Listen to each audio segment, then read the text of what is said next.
मेरा नाम सुमीता है। मेरी शादी एक बहुत अच्छे घर में हुई थी।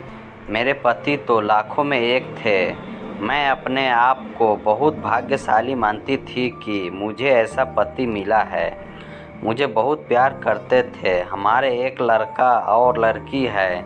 हमारी शादी को करीब 20 साल हो गए थे। अपनों के लिए सबसे अच्छे उपहार, हर खुशी मुझे उन्होंने दी। मैं भगवान से अपने लिए इससे अच्छा पति नहीं मांग सकती थी। मेरे लड़की 16 साल की है और लड़का 12 साल का है। पति का कारोबार भी बहुत अच्छा चल रहा है। हमारी मोबाइल की दुकान है जिससे अच्छी खासी कमाई हो जाती है। मुझे ऋषि से कोई शिकायत नहीं थी, लेकिन फिर उसके बाद वो हुआ जो मैंने सपने में भी नहीं सोचा था। मेरे पति एक दिन मुझसे कहते हैं कि उन्हें किसी से प्यार है और वो उससे शादी करना चाहते हैं। एक दिन अचानक ही यह बात उन्होंने मुझे बताई।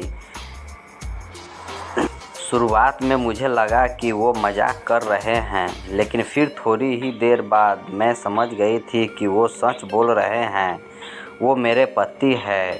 कब सच बोल रहे हैं, कब झूठ, इस बात का मुझे अच्छे से पता चल जाता है। लेकिन इतने दिनों तक मैं कैसे धोखा खाती रही। उनका शादी के बाद अफेयर चलता रहा और मुझे पता भी नहीं चला। या तो वो झूठ बोल रहे थे या बहुत चालाक थे जो इतने दिनों तक मुझसे छिपा सके। मेरे मन में यही सब चल ही रहा था कि वो बोले कि उन्हें तलाक चाहिए। शादी के 20 साल बाद उन्हें तलाक चाहिए। मैंने कहा कि आप पागल हो गए हैं क्या? क्या बोल रहे हैं? कैसा अफेयर? आप झूठ बोल रहे हैं। वो बोले कि नहीं, मैंने कल उसे बुलाया है, तुम खुद मिल लेना। मैं चाहती हूँ कि हम जिस तरह से रहे हैं उस तरह अलग भी हो जाए। मुझे कोई तमाशा नहीं चाहिए। तुम्हारी और बच्चों की भी जिम्मेदारी मैं उठा लूँगा। तुम उसकी चिंता मत करो। अब मेरा दिल बेचैन होने लगा था। मैं सोच रही थी कि यह सब जो यह बोल रहे हैं झूठ हो, लेकिन मन में शंका और डर आ गया था कि कहीं यह सब सच न हो। उस रात मुझे अच्छे से नींद नहीं आई। सुबह होते ही मेरी नज़र उन पर थी। फ़ोन पर बात कर रहे थे, पूछ रहे थे कि कब आओगी। मैं तब भी सोच रही थी कि यह सब मजाक हो रहा है। कुछ देर बाद दरवाजे पर बेल बजी। वो दौड़कर दरवाजे पे गए और सच में एक लड़की दरवाजे पे खड़ी थी। वो अंदर आई। उस लड़की को मैंने पहले नहीं देखा था, लेकिन वो सुंदर थी। उसकी उम्र 28 साल की थी। मुझे इस बात का यकीन नहीं हुआ था। मेरे पति ने उसे मुझसे मिलवाया, कहा कि यह रेशमा है। मैं अपने काम के सिलसिले में जब बाहर गया था तब मेरी मुलाकात इससे हुई और फिर हमें पता ही नहीं चला कि हम कब एक दूसरे के प्यार करने लगे। उसे देखकर भी अपने कमरे में चली गई। 18 साल विश्वास और प्यार इस तरह से टूटेगा मुझे पता नहीं था।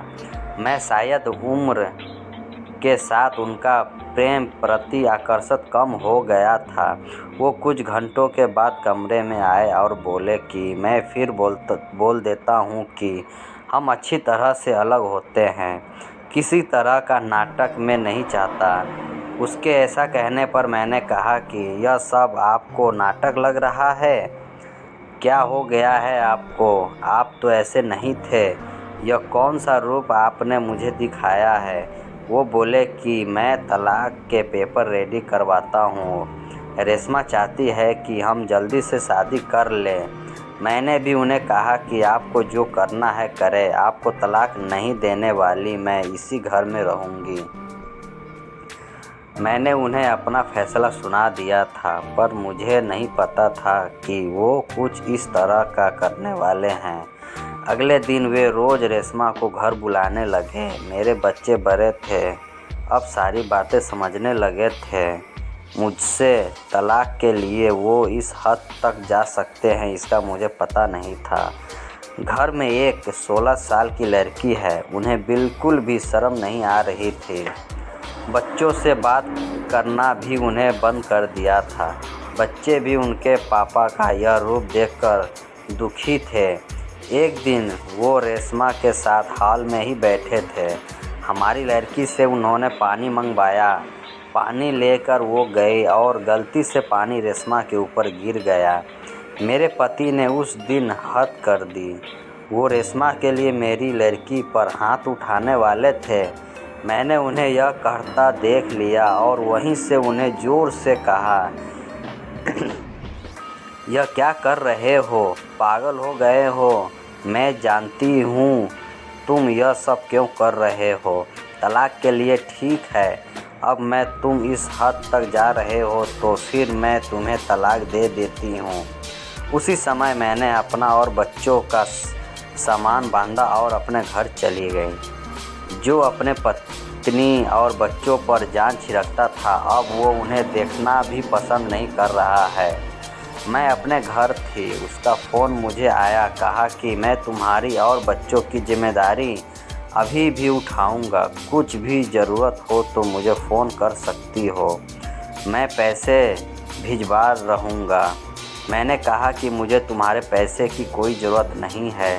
इसी के दम पर तुमने उस लड़की को इम्प्रेस किया होगा।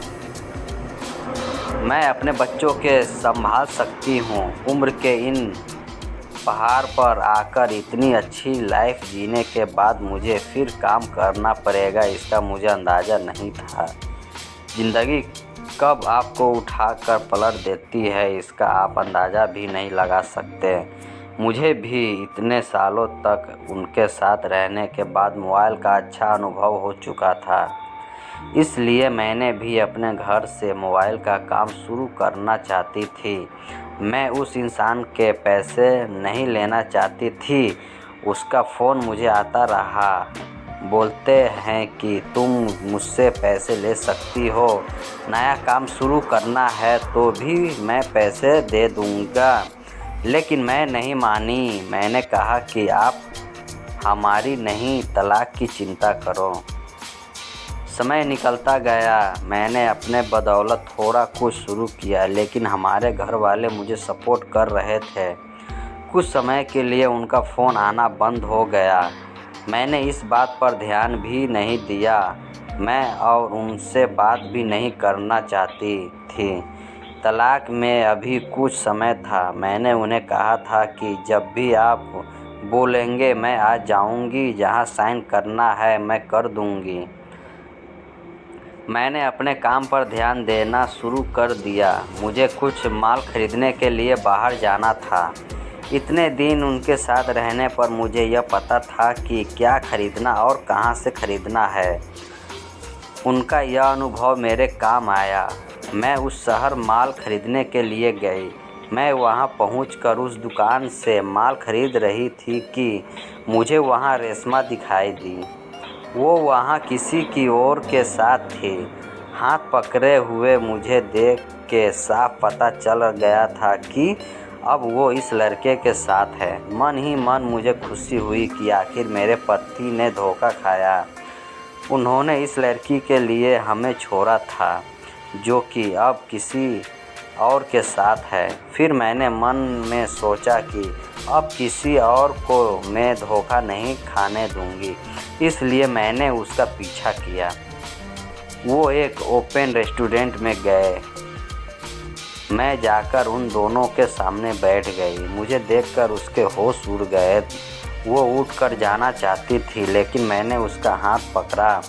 मैंने उस लड़की का सच लड़के को बताना शुरू किया।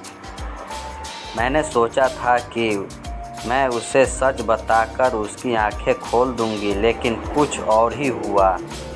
उसने जो मुझे बताया उससे मेरे पैरों तले ज़मीन निकल गई। मैं वहां से भागते हुए कैसे भी अपने पति के पास जाना चाहती थी। मैं उसके घर गई। वहां नौकर से पूछे बताया कि वो अभी एक अस्पताल में है। अस्पताल उसके घर से ज़्यादा दूर नहीं था, बड़ा अस्पताल था। मैं वहां गई। रिसेप्शन पर उसका नाम बताकर मुझे उनके कमरे का नंबर पता चला। मैं कमरे में गई। वहां उसका दोस्त था। उन्होंने आंखें बंद कर रखी। मैंने उसके हाथ पर हाथ रखा तो उन्होंने आंखें खोली। मेरी आंखों से आंसू रुक नहीं रहे थे। मैंने कहा कि क्या ज़रूरत थी ये सब नाटक करने की। मुझे पहले क्यों नहीं साफ साफ बताया। मेरे पति एक गंभीर बीमारी से जूझ रहे थे।